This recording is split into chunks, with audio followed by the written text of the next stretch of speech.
ব্রাহ্মণবাড়িয়া সরাইলে প্রবাসীর ঘরে চুরি করা ভাতিজা সাইমকে রক্ষায় মরিয়া চাচা জামাল করছেন নানান তদবির। চুরি হওয়া প্রবাসীর সহায় সম্বল হয়নি উদ্ধার।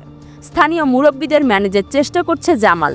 বিস্তারিত দেখুন ব্রাহ্মণবাড়িয়া থেকে মিজানুর রহমানের পাঠানো ৩ পর্বের ধারাবাহিক অনুসন্ধানী প্রতিবেদনের দ্বিতীয় পর্বে।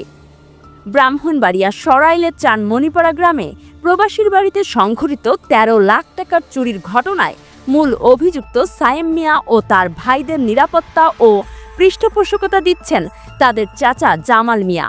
স্থানীয় সূত্রে জানা গেছে, জামাল শুধু সায়েমদের রক্ষা করছেন না, বরং গা ঢাকা দেওয়া ভাতিজাদের আবার এলাকায় ফেরানোর চেষ্টা চালাচ্ছেন।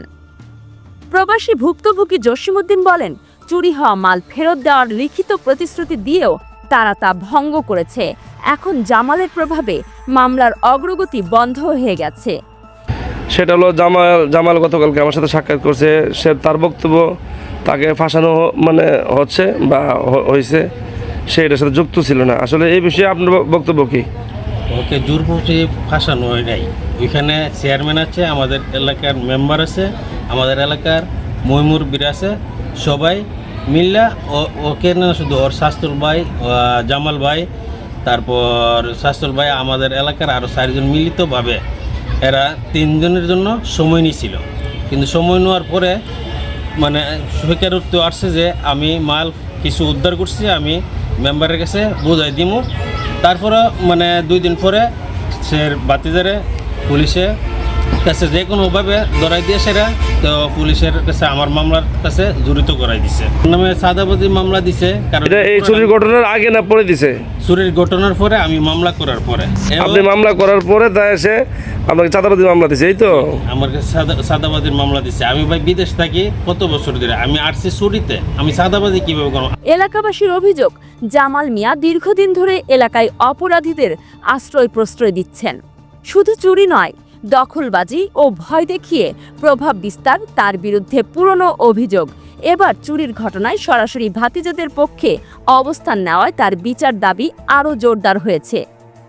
একাধিক প্রত্যক্ষদর্শী জানায়, জামাল প্রশাসনের সঙ্গে যোগাযোগ করে মামলাকে প্রভাবিত করার চেষ্টা করেছেন। তার প্রভাবে অভিযুক্তরা এখনও গ্রেফতার হয়নি এবং চুরি হওয়া মালামাল উদ্ধার হয়নি। জামালের বাতি চুরি করছে, জামালে আপনার কাছে স্বীকার করছে, মেম্বার চেয়ারম্যানের কাছে স্বীকার করছে, মাল তার কাছে আনামত আছে, মালগুলা ফেরত দিব। এই পর্যন্ত চোরাই মালগুলো এখন জামালে ফেরত দিতেছে না। আমরা অনেক চেষ্টা করছি জামালের থেকে মালগুলো আনবার লেগে, এবং প্রশাসনের লোকও জানে জামালের কাছে মালগুলো আছে। এই মালগুলো এখনও ফেরত দিতেছে না। আমার প্রতিবেশী জসিম আমার ভাই লাগে।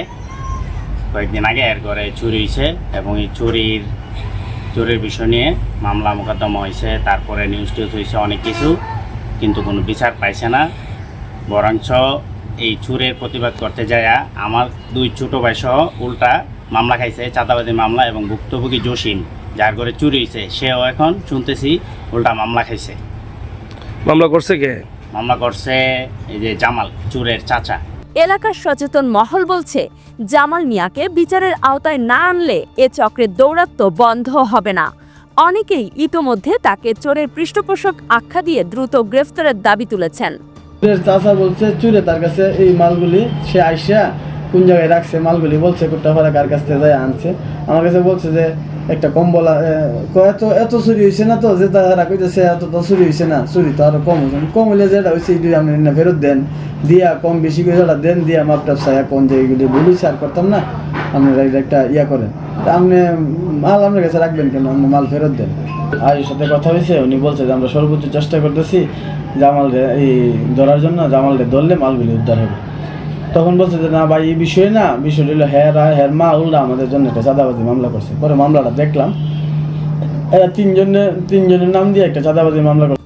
দর্শক, ধারাবাহিক অনুসন্ধানী প্রতিবেদনের পরবর্তী পর্বে আমরা তুলে ধরব জামালের করা আরও বিভিন্ন অপকর্মের ইতিহাস। চোখ রাখুন অগ্রযাত্রায়।